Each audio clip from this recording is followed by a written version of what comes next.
ఆయుర్వేద గ్రంథాలలో చెప్పబడిన రహస్య ఆరోగ్య సూత్రాలు. ప్రతి 40 రోజులకు శరీరమునందు అనేక మార్పులు జరుగుతుంటాయి. అదే విధంగా ప్రతి 28 రోజులకు మనిషి రక్తంలో మార్పు సంభవించును. పాము కుసము విడిచినట్లే మనిషి కూడా చర్మకణాలను విడుస్తాడు. వాటిని మృత కణాలు అంటారు. అవి అత్యంత సూక్ష్మ రూపంలో ఉంటాయి. వీటి గురించి ఆయుర్వేదంలో ఎప్పుడో వివరించింది. రక్తం నందు మార్పు సంభవించు సమయంలో ఆ రోజంతా మగతగా ఉంటుంది. ఒళ్ళు వెరవడం ఎక్కువగా జరుగును. ఇలాంటివన్నీ ఆయుర్వేద గ్రంథాలలో నిగూఢముగా ఉన్నాయి. మన ఆయుర్వేదంలో చెప్పబడిన ఆరోగ్య రహస్య సూత్రాలు ఏంటో ఇప్పుడు ఈ వీడియోలో తెలుసుకుందాం. ఉదయము, సాయంత్రము సమయమునందు స్నానం ఆచరించవలెను. నిత్యం శిరస్సు, ముక్కు, పాదముల యందు తైలమును ఉపయోగించుకొనవలెను. బ్రహ్మ ముహూర్తం నందు నిద్ర నుండి మేలుకొనవలెను. మలమూత్ర మార్గములను, పాదములను ఎల్లప్పుడూ శుభ్రంగా ఉంచుకొనవలెను. వెంట్రుకలు, భోర్లు 30 రోజులలో 3 సార్లు హరించవలెను. భయం లేకుండా ధైర్యవంతునిగా ఉండవలెను. భయం కలుగుటకే రోగములు ఉద్భవించును. భయం లేకుండా ధైర్యవంతునిగా ఉండవలెను.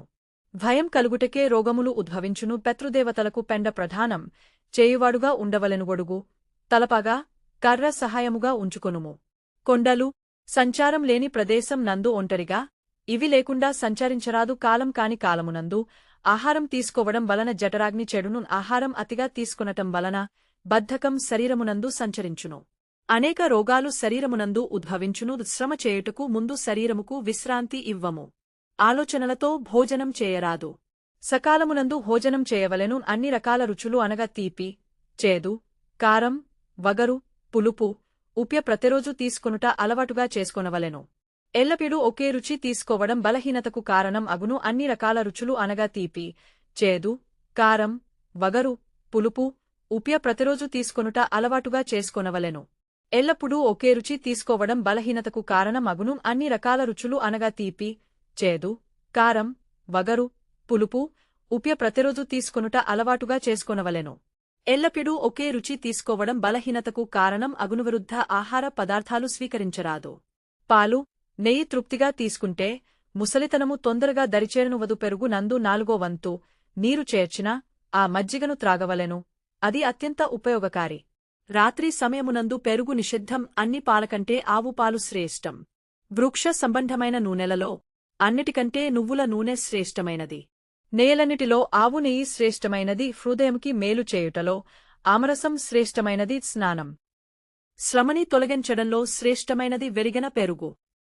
మలమూత్ర మార్గమును అడ్డగించును. ఆహారము అరగనప్పుడు ఉప్య నీటిలో వేసి తాగన ఆహారమును ద్రవరూపంలో మార్చి అరిగించును. ఓ ఉసిరికాయ పచ్చడి ప్రతి 15 రోజులకు ఒకసారి తీసుకోవడం వల్ల మీ వయస్సు నిలుపును. నెయ్యి వాతమును, పెత్తమును తగ్గించును. నువ్వుల నూనె వాతమును, శ్లేషమును తగ్గించును. ఇంగువ వాతమును, కఫమును తగ్గించును. ఆహార దోషములను కడుపు నుంచి మల రూపంలో బయటికి తోసివేయును. జఠరాగ్ని వృద్ధి చేయను. పులవలు కిడ్నీలకు ఎంతో మేలు కలుగజేయును.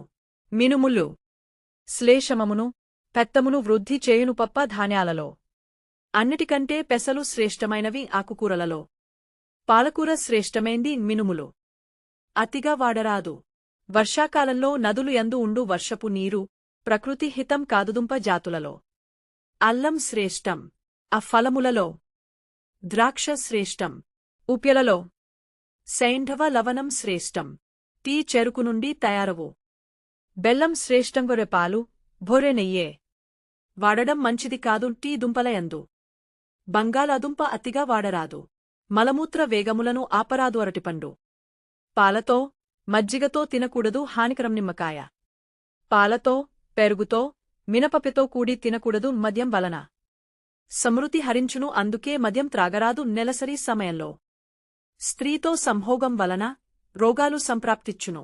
నపుంసకత్వం సంభవించును. ఆహారము వలన శరీర భాగములు స్థిరత్వం పొందును. బ్రహ్మచర్యము ఆయువు వృద్ధి పొందించును. మలమూత్ర సమయమునందు వేరే కార్యక్రమాలు చేయరాదు. మూర్ఖులు, నపుంసకుడు వీరితో ఎల్లప్పుడూ సఖ్యం చేయరాదు. అన్ని రకాల రుచులు అనగా తీపి, చేదు, కారం, వగరు, పులుపు, ఉప్య ప్రతిరోజు తీసుకొనుట అలవాటుగా చేసుకొనవలెను. ఎల్లపిడూ ఒకే రుచి తీసుకోవడం బలహీనతకు కారణమగును. సంధ్యాకాల సమయమునందు భోజనం, స్త్రీ సంభోగం, నిద్ర చేయరాదు మిక్కిలి వేగముగా ప్రవహించే జలమనందు. స్నానం చేయరాదు నోటికి అడ్డు లేకుండా.